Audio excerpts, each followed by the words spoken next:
Mengem bo, mengem sa, mengem d'aquí. Aquest és el lema de la campanya de comunicació Bo sa d'aquí, la qual ha fet parada a Igualada aquest dimecres. Artistes del panorama musical català, com Guillem de Buos o Miqui Núñez, visiten menjadors escolars per promoure una alimentació sana entre l'alumnat. Aquest mes de juny ha estat el torn de l'escola Ramon Castelltort, els alumnes de la qual han rebut amb molta emoció la visita de la cantant manresana Sara Roy.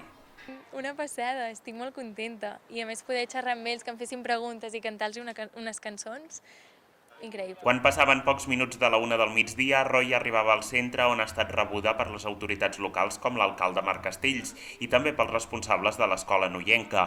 Amb ells, la cantant ha visitat les instal·lacions fent parada sobretot al menjador escolar, on ha pogut parlar amb els nens i nenes i comprovar, gràcies al xef, que compten amb una alimentació sana gràcies als productes de quilòmetre zero i sostenibles.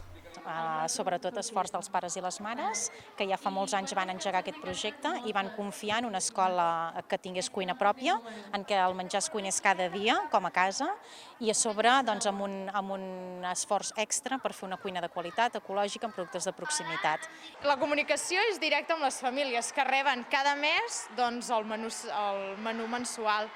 Després els nens tenim la sort que tenim un cuiner molt enrotllat, que cada cop que fa un plat doncs, que visualment pot sobtar una mica, doncs ell surt i també els explica amb els monitors per vendre'ls d'una manera que se'ls hi faci més atractiva i a vegades era crema de remolatxa, doncs dèiem que era crema de vampir, però si els pares ho llegien, doncs sortia d'on era la remolatxa, amb què estava fet. Aquesta aposta per la cuina de proximitat a l'hora del menjador ha fet que l'escola igualadina hagi estat premiada amb el certificat de qualitat que entreguen els responsables del projecte Bo Sa d'aquí.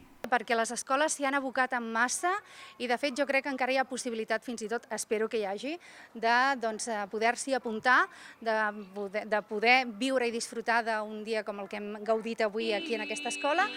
La jornada no només va permetre conscienciar l'alumnat de la importància d'una alimentació amb productes de la terra, sinó que els va permetre passar una bona estona al pati acompanyats de la cantant, on li van poder fer preguntes i on van poder cantar amb ella les seves cançons. Un equip de Canal Taronja va captar en tot moment el més divertit i el més educatiu de la jornada. De cara al mes de setembre, les escoles catalanes interessades en poder participar en aquest projecte i aconseguir així el certificat de qualitat podran fer-ho inscrivint-se al web bossadaqui.cat. Canten totes passes i a ti.